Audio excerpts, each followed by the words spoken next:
Hello Illustrator lovers, it is time for the annual Illustrator Updates video. It is 2020 and this year there's not much, okay? There's only a few updates.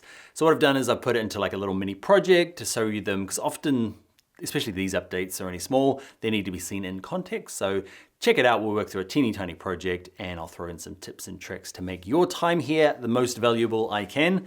Adobe have focused on other products this year. Check out Adobe Fresco, that's pretty cool. Adobe Photoshop for iPad, whoa. Photoshop got some new updates, the normal desktop version, and same with InDesign. Check out the link in the description for my updates for those videos. But for now, let's jump into Illustrator and work out what's new. All right, best of all the updates, because there's only a couple, is simplified paths. We're going to do a little exercise now to put it into some sort of context because it's probably the best way to show it and it's a little bit more exciting. But yeah, technically it came out like a week or month before the new updates, but for everybody, any practical Illustrator user, it's a new update for you and we need it because there's not many other ones. So let's jump in now and show you how to use it. It's over there. All right, so whenever I'm kind of like working on designs or logos or anything, I find it much easier to draw on paper first and then take it into Illustrator. And I'm going to show you kind of that simplified path in a really kind of practical example, I guess. So first up, I want my heart. So I'm going to draw a couple. Oh man, it's my bum heart. All right, I'm gonna do my flame now.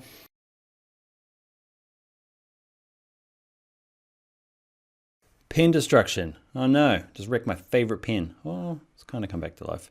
I love this pen. Rotating Tiki Graphic 0.03 pigment ink. Oh, such a good pen. Unless you break it like I just did. All right, there's something in there I can use. I'm gonna take a photo now and get it over to my Illustrator. All right, camera time.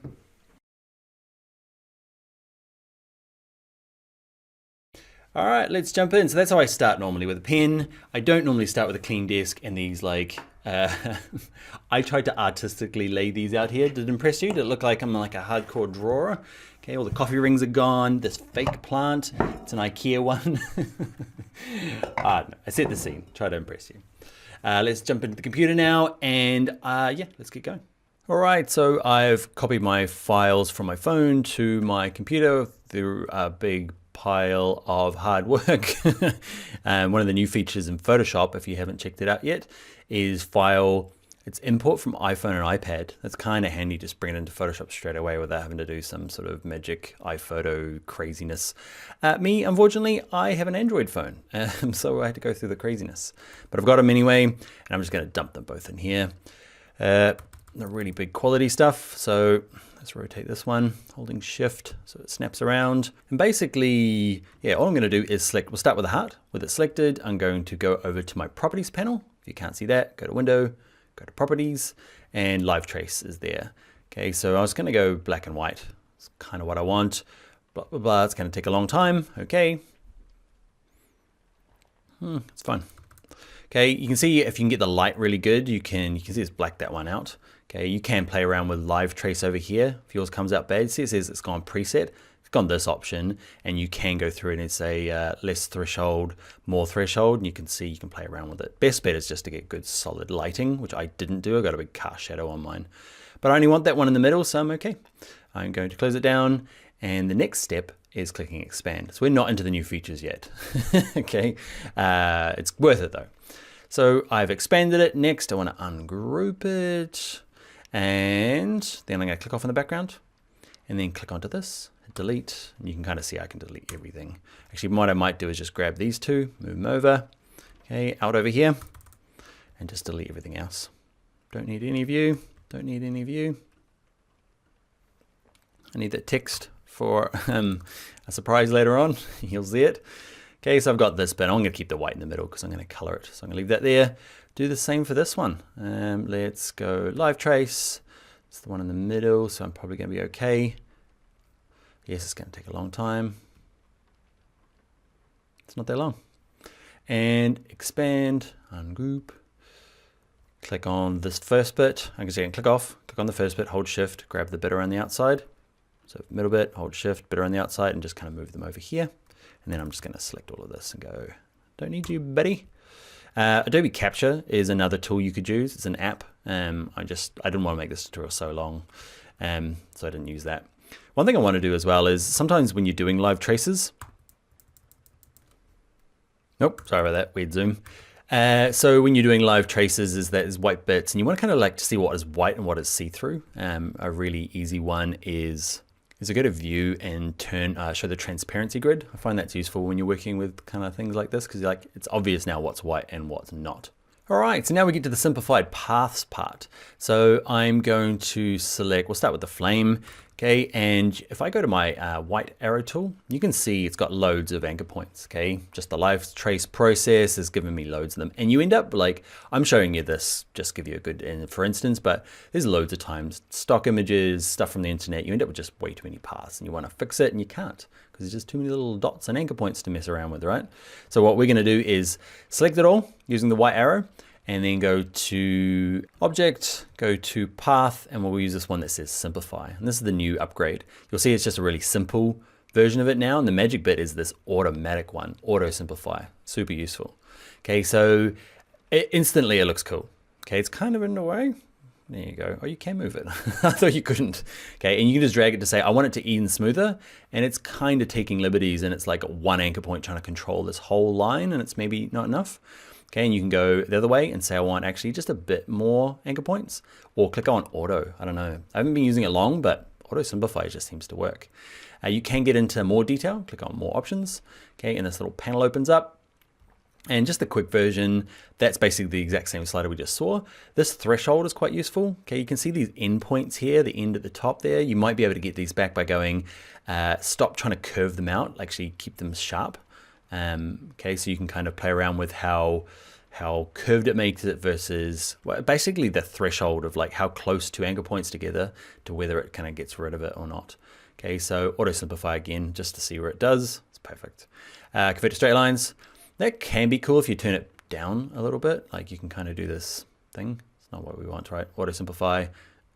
Convert to straight lines is not what I want. Show original, just showing you where it started off life as. Make sure preview is on if it's not, way before you started following this. But yeah, I'm really happy with it. Look at the anchor points, pretty nice. Okay, let's click OK. All right, let's do the same thing for this one. You can see the difference, right? That looks like a proper drawn in vector. This looks like Dan drew it, and it's, yeah, better than the other heart. All right, so selected, we are going to do the same thing. So we're gonna go Object, Path, and we're gonna go Simplify. I'm just gonna leave it as auto. Super good. Thank you very much. Click off, job done. Before, after. Use the white arrow to see all the little bits and pieces. You can see now I've got just kind of like really big controlling anchor points that are just so much easier to update. All right, awesome. All right, before we go on to the next kind of useful upgrade, it's kind of useful. It's just not very sexy. Okay, so this text here, plain old text, right click it, you can go to spelling and turn on auto spell check. And it does the red curly lines underneath that we're so used to in lots of other programs. Okay, so I spell, you can see it there, I spell my labor with lots of U's because I'm from New Zealand and live in Europe. Okay, so it's just a handy feature, okay, but not particularly exciting. You can turn it off again, right clicking, spelling, auto spell check. All right, and that's that feature done. Let's get on to some more exciting Illustrator stuff. All right, this video we're going to use the Shape Builder tool to kind of overlap that and then color them in. Shape Builder tool is a nice way to kind of, join things together and color them where they overlap without having to mess around with the infamous Pathfinder. All right, let's do that now. All right, to get to that point, I'm going to first turn my transparency grid on, make Command Shift D on a Mac, Control Shift D on a PC, because I want to get rid of these white bits. I thought I wanted them, I don't. I'm going to kind of mix this together. That's kind of what I'm looking for. This guy is going to be something like that. Anyway, so I want to kind of fill these in different colors like at the beginning there, and the Shape Builder tool is the perfect one. So black arrow, select both of them and find this tool here. It's hard to describe that one, 2 circles and an arrow. Okay, it's super helpful for doing things like, say I want to join them all up. I'm not holding anything down. I can just kind of click through all of these and make it one big shape. It's nice, instead of using the Pathfinder that we all don't know really how it works, you just kind of click icons until you get the right one. You can minus, you can say, actually, I want to trim that bit off, okay, and just turn all that off. And to get that, you hold down the Option key on a Mac and the Alt key on a PC. You can just do some, just do some nice stuff. So Alt and dragging, or just without anything holding down, you can start joining things up. Cool, huh? All right, so what I want to do is actually start filling them. And you can do that, right? So you can say, I want to pick a fill color, okay, and just randomly fill it. Okay, I can pick another one. You can just see, just because they were overlapping, I didn't do anything to them. It's just super handy shape builder tool for doing these. I don't know, if you were like me, there was lots of like using Pathfinder and then trying to work out who's on top and where it all breaks. This is just super helpful. All right, shape builder tool, not new, but super awesome. Let's get into the next one. All right, really quick interruption. If you're enjoying this course and you're like, I wish there was more, there is. I've got an essentials course and an advanced course. There's a link in the description for those. I'll play a quick little snapshot of what we do in it. So you can see here some of the things that we make in essentials and the advanced course. If you're reasonably new or intermediate, start with the essentials. If you are pretty hardcore, I bet you the advanced course is going to show you loads of good things that, you know, if you haven't upskilled in a long time, this is the way to do it. All right, let's get back to the earth-shattering updates for Illustrator 2020. Hi there, this video we're going to look at the update for Illustrator 2020 where we can start to recolor freeform gradients. So I'll show you first of all how to make a freeform gradient. It's pretty cool. You can have like an object that has more than one of these swatches. Okay, it doesn't have to be linear or radial, and you don't have to use that crazy old gradient mesh. So that's super useful. And then I'll show you how to use the recolor option if you haven't already, and it'll all tie together with a new update. All right, let's jump in and try and make our colors slightly different. We'll go with different. All right, so to show you the obscure new update is recoloring freeform gradients. So let's add a freeform gradient. If you haven't used it before, it is amazing. I'm gonna click on this blue thing here. I'm going to click on my gradient tool. And over here, this is this new one. If you've done a gradient mesh before, man, this is gonna save the day. So much nicer. Click on it, gives you some random colors. I'm not sure where it gets them. Seems to be different every time. You can see it's got it from the image, but hey ho. But I want, basically, you've got these different swatches and they blend together. You can see what it does, right? It's actually kind of cool. So I just want 3. I want 1 up here. You might sometimes only get 1 and you need to add another one. So you can just click anywhere. You can have as many as you like. You can select them, delete them. Okay, so I'm going to click on this one and just double click it and pick a swatch. Now yours might have defaulted to some other random thing. Click on the color, and I find the best way to kind of display is RGB is not that useful, right? Hue, saturation, brightnesses. Okay, so you can pick your kind of random color down here and then use the hue slider to get it to where you want. Okay, or adjust it a little bit. Saturation is how bright it is, obviously, and you can darken it up. Okay, using red, green, and blue is super hard to do any of those things.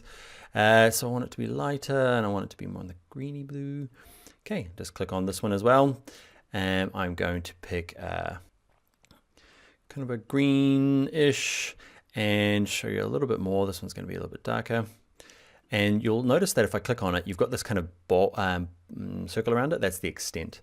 It only can go that far because that's the edge of the kind of shape it's dealing with. If it's kind of in the, like a bigger area like this, that circle will be able to get bigger. Okay, kind of it's its influence of what it can do. Okay, so you're just looking for that balance between how much blue and how much green. This last one here, I'm going to pick just a really light minty color. Oh, lovely. Any old color, Dan. All right, so that is a freeform gradient. Now, what is the update? Okay, the update is you weren't able to use the recolor option over here that we're going to use in a sec for freeform gradients. It was just not broken, didn't work. So that's going to work now. What I'll do is I'm going to add some gradients to this to try and make it look halfway decent, and I'll speed it up and I'll see you in a sec.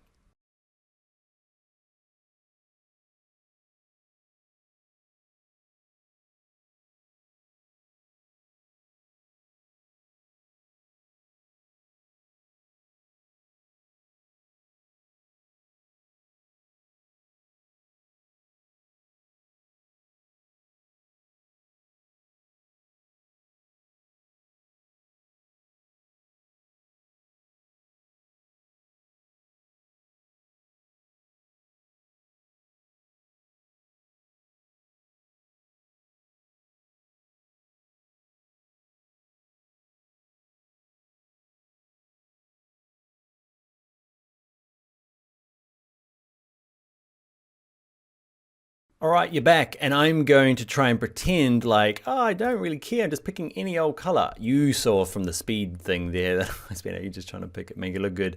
It looks so much better in my version that I kind of did before this. I like do it a practice version. Where is it? It look, I don't know. This one looked nicer. Everything was better. The drawing was better. The colors were better. Anyway. Sad old guys where I ended up. Oh man, it's embarrassing, but we need to get to do this. So recoloring. Hopefully we can make magic out of recoloring. So in the past, you couldn't do recoloring for any of these kind of fancy freeform gradients, but now you can. So I've got it selected. I'm going to click on recolor.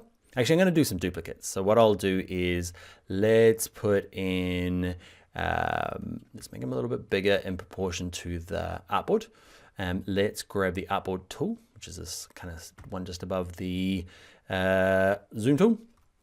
Let's make a few duplicates. You hold down the Option key on a Mac, Alt key on a PC, and you can kind of drag out a few different options. I'll do 4 little colorways, if you will. Cool, so I got 4 of them. Let's leave that original monstrosity. Let's, fingers crossed, hope for gold from this recolor. If you've never used recolor, probably because it's super confusing. Watch this. You get to here and you're like, what does all this do? So what you can do is you can look, these are all the swatches that have been used. Okay, so this one has 2, there they are there. There's this cyan one, there it is. There's the bottom green one. So you can switch these out manually by going, actually this kind of yucky, rotten old pumpkin version of that color that I wasn't really going for. I'm gonna try for a kind of more reddish, mandarin-y kind of color, and you can switch it out. Okay, let's do a real big obvious one and let's just pick this color. Click OK. You can see it's switched it out completely. Randomly, it's only ways up when it's that bad. I'm going to undo. No, I'm not. I'm going to leave it there. Okay, and you can be a bit more sensible down here and use your hue, saturation, brightness and change them, but it's not really what you want to use recolor for. What you want to do is you want this life under edit, and you really want this to be linked. All of this stuff's off by default, which is weird. You end up at a weird place, and I don't know, this feels like the best place. Edit, hit the little linking icon, and then you drag any one of these colors, and it kind of shifts it on the color wheel. Okay, keeping its all kind of separations away from each other the same, and you can kind of do really complex color changes. Could just be subtle. You could just drag them in, to get it more muted, or drag it out if you want it to be more saturated. Okay, but that's kind of the recoloring, and this wouldn't work in previous versions of Illustrator. So yeah, all that hype for just this little option. The thing that already works better because it works with freeform gradients. But I hope maybe you haven't learned freeform gradients for Shape Builder tool, or there's a few more tips to come along. So I'm going to show you one other, I hit cancel by accident. I'm going to show you one other way of doing it. Okay, so remember edit, linking is a good way. Another way is down here. There's these like little pre-made swatches. Okay, so there are lots in here. You can just pick them and it will recolor them for you. So if I pick food and I pick fruit, it's giving me this really kind of like, the color wheel is not as expansive, and it's kind of moved it all around into the fruit colors. There's a bunch of in here you might play around with. I don't want that. Metal. Let's have a look. Okay, so it might be a good way to kind of get out of your color funk if you're doing the same old colors, or if you're like me, just having a bad day of it. Okay, you can work through and recolor all of these. All right, so we used the gradient freeform and we recolored it. Let's have a look at another one of the updates. All right, one of the updates for 2020 is exporting in the background. We've got used to it in a lot of programs. I'm going to show you what it does and hopefully give you some extra bonus value. So I'm going to grab my artboard tool and kind of make a bunch. Actually, let's first of all add the drop shadow, because Illustrator works really lovely and saves really quick and exports really quick. When you're dealing with vector, it's when you start adding things like drop shadows and pixels and stuff. So I'm going to add a drop shadow. When you add a drop shadow, okay, you need to group things first, otherwise this happens. So where is it? Drop shadow. You'll notice that it adds it to kind of every separate little piece once it kind of eventually appears. So it's not quite what I want, right? Let's show you this 100%, 1000. Let's go. Mine's stressing out mainly because I am using screen capture software and audio capture software, and it freaks out while I'm trying to do it all. But can you see the drop shadow appears in them all? So this is like a little tip. Just group them first. So you can group them by just clicking this option over here. So select everything with a black arrow, group it first. I'll do the same for all of these. Okay, U or Command G. That's what everyone uses, right? Or Control G on a PC. Now I'm going to select them all, go to Effects. If you are getting used to this Properties panel, like, or if you're not, you're still ignoring it, you'll notice that all the cool stuff is over here. They keep adding nice stuff to it. I'm going to go to Stylize, I'm going to go to Drop Shadow, and I'm going to preview it. And I've changed all my defaults because they're the one that comes with it. It's weird. It's always like off and too blurry. That works for me-ish. It's only light. Anyway, I'm going to add background color. Let's add use anything. Okay, remember, start using the HSB for a little while to see if you like it. I love it. Good old HSB. That we're going to do a little redder. Carry on down. I'm going to speed this up, so I'm going to add it to all of them. Copy, click on this one, F, send it to the back. Click on this one, Command F or Control F, send it to the back. Command F. Oh. If you click on the artboard first, then go Command F, it puts it kind of where it got it from the last artboard. It's Control F for a PC. So I've added that. Let's add a blur to this one just to freak it out so we can prove the save in the background, hopefully. It doesn't like, where is it? Let's go to blur. Gaussian blurs are kind of one of the worst things you can do in old Illustrator. Come on, buddy. All right, not enough. Let's crank it up. There we go, nice and blurry, and it should slow this thing down. So the upgrade is save in the background. So first of all, saving in the background, I'm going to hit save. And you'll notice at the top here, or down the bottom, where does it appear? Let's see, bouncy ball. It's saved too quickly. It's saving, there it is, saving in the background, but I can keep working. I can keep doing stuff. So if you've got one of those documents that does have all of this stuff, okay, and it's taking forever, that just took a little while to update. Anyway, you can see it's still trying to save in the background, but I can continue working, which is quite helpful. Okay, and one of the updates for 2020. The other update that kind of follows the same sort of line is when I go to File, Export for Screens. So exports for screens is really useful. Basically the one you want to use if you are using multiple artboards like I am.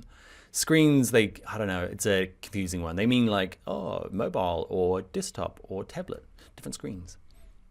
Basically just artboards. Okay, so I can say all of these guys I want to export. I want to have a couple of different versions. That's what I've done down here. So normally it's just going to give me one version of a PNG. I'm going to add one that's kind of 1.5 sizes, one that is, well, I've got 1, 1.5, half. I'm just adding all the different sizes. Okay, you can change them in here to say I want a 4 times size. Why is this useful? It's mainly used for when you're doing app development, okay, or app design, where you want to send off things that need to be at different sizes on different resolution screens. Okay, so include the bleed, full document, all good. Let's click export, and where am I going to stick mine? I'll stick mine on the desktop. Desktop, choose, and click it. This is going to export in the background. Can you see it there, chugging away?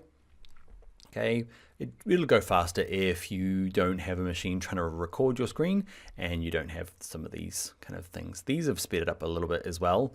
That's part of the upgrade, where some of these blur functions and drop shadows just seem to apply a lot quicker. If you've used them in the past, you know, they take forever.